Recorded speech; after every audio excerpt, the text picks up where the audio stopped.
মধ্যপ্রাচ্যে যুদ্ধ পরিস্থিতির প্রভাবে জ্বালানি তেলের সংকট বা দাম বাড়তে পারে এমন আশঙ্কায় রাজধানীর বিভিন্ন পেট্রোল পাম্পে তেল নিতে ভিড় করছেন অনেকে। এই বিষয়ে আরও জানাতে আমাদের সাথে সরাসরি যুক্ত হচ্ছেন সহকর্মী আরিফুল ইসলাম। আরিফ, পেট্রোল পাম্পে দীর্ঘ লাইনে দাঁড়িয়ে থাকা ক্রেতাদের প্রতিক্রিয়া জানতে পেরেছেন কিনা জানাবেন।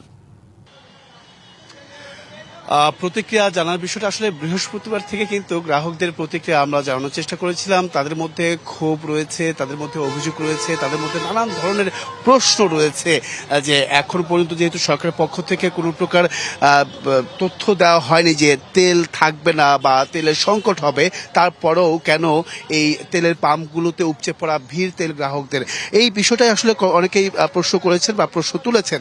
এর পাশাপাশি আমি আজকে সারাদিন রাজধানী বিভিন্ন পাম্পগুলোতে ঘুরে দেখেছি, সেখানে উপচে পড়া ভিড় বলা যায়, উপচে পড়া ভিড়, গাড়ির যে সারি বা যানবাহনের যে সারি, সেই দীর্ঘ সময় তারা একদম রাস্তার উপরে দীর্ঘ সময় অপেক্ষা করেছেন। বিশেষ করে এই আমরা মাটিকাটা যে ফিলিং স্টেশনটি রয়েছে তার সামনে অবস্থান করছি, সেখানে দীর্ঘ সময় 2 থেকে 3 ঘন্টা তারা অপেক্ষা করেছেন, কিন্তু শেষ মুহূর্তে আসলে ফিলিং স্টেশনের পক্ষ থেকে জানানো হয়েছে তেল নেই। সেটা নিয়ে সাধারণ মানুষের একটা ক্ষোভ আমরা দেখতে পেরেছি, এবং কি সেটা যাচাই বাছাই করার জন্য যে তেল আছে কি নেই, সেই ফিলিং স্টেশনের মালিক পক্ষ তারা আবার আইন শৃঙ্খলা বাহিনীকে নিয়ে এসেছেন, এবং কি আইন শৃঙ্খলা বাহিনীর পাশাপাশি সাধারণ যারা ক্রেতা, তেল ক্রেতা, তারা কিন্তু সেই পুলিশের সঙ্গে তারা ভেতরে প্রবেশ করেছিলেন, এবং কি তেল শেষ হয়েছে কিনা সেটা যাচাই বাছাই করার জন্য কিন্তু ভেতরে প্রবেশ করেছেন, এবং কি সেটা দেখে তারা অবশিষ্ট পরবর্তীতে কিন্তু তারা এখান থেকে লাইন সরিয়ে নিচ্ছেন। কারণ হচ্ছে তারা দীর্ঘ সময় তারা অপেক্ষা করছেন। আপনারা কতক্ষণ ধরে এখানে ছিলেন? আসসালামু আলাইকুম। আমি ছিলাম প্রায় 1:45টার দিকে আসছি, আইসার অফিস থেকে কতক্ষণ অপেক্ষা করেছেন এখানে? এখানে প্রায় 1.5 ঘন্টার উপরে। তেল তো প্রায় শেষ, তাহলে এই 10 লিটার তেলের জন্য কি 5 লিটার তেল আপনার শেষ হয়েছে কিনা? বেশি, 5 লিটার তেল তো আমার এমনি চলে গেছে এই 10 লিটার তেলের জন্য। হ্যাঁ, এখন তো বন্ধ করে দিছে, এখন তো তেল নেই পাম্পের তেল নেই, এখন আর এক জায়গায় ব্যবস্থা করতে হবে বা কোনো জায়গায় যেয়ে নিতে হবে।